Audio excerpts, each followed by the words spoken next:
Bonjour, je suis Stéphane Lédé, je suis ingénieur pédagogique dans une grande école d'ingénieurs qui est Centrale Méditerranée. Alors Centrale Méditerranée est située donc à Marseille et à Nice où nous avons deux campus. C'est une grande école d'ingénieurs qui a près de 1300 étudiants et environ une centaine d'enseignants.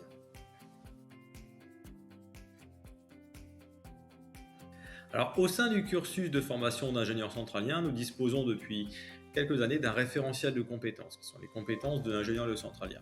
Nous souhaitions mettre en place un dispositif qui permette aux étudiants à la fois de montrer leur singularité, mais aussi de valoriser leur expérience. Très rapidement, nous avons convergé vers des open badges, puisque les open badges à la fois donnent une réalité à l'approche par compétences et permettent de pouvoir les enrichir en montrant les différentes expériences parcourues par les étudiants. Ainsi, il y a une valeur ajoutée très claire, c'est qu'effectivement, autant on perçoit bien ce qu'est un ingénieur, par contre, l'open badge va permettre de montrer en quoi cet ingénieur, de par la spécificité de son parcours, de par la spécificité de ses expériences, permet de répondre à un besoin dans un cadre de recrutement. L'Open Badge permet notamment de valoriser les compétences de nos ingénieurs, mais également leurs spécificités.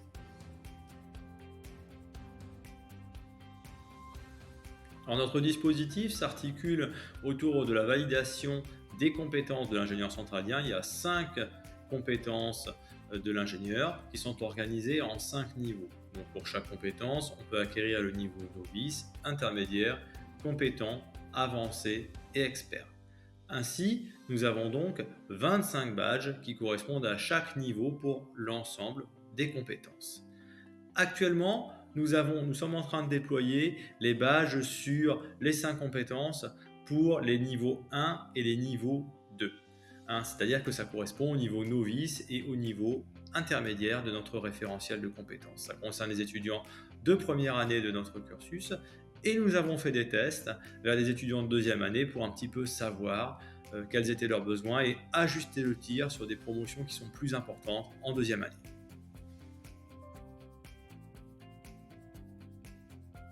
Alors, pour parler de badges importants, je mettrais des badges au pluriel. En fait, pour moi, les badges importants, ce sont les premiers badges que les étudiants reçoivent. C'est-à-dire que les badges des 5 compétences au niveau novice. Alors pourquoi? Parce que dès le début de leur cursus, on va leur parler de ces badges. Ça matérialise leur avancement dans le référentiel de compétences.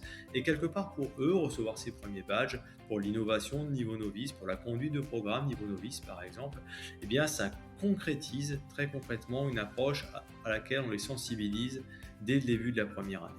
Alors, le gros intérêt aussi, c'est qu'à travers ces badges, donc ces badges, ils ne les ont pas en première année, ils vont les avoir au milieu de la deuxième année, eh bien, on est déjà dans du recul réflexif sur leur formation.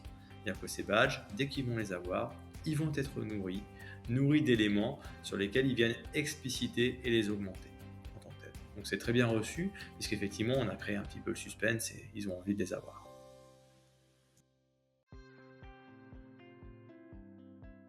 Alors plusieurs conseils pour mettre en place un tel projet. D'abord, effectivement, c'est s'entourer d'une équipe projet relativement large et avoir un portage politique.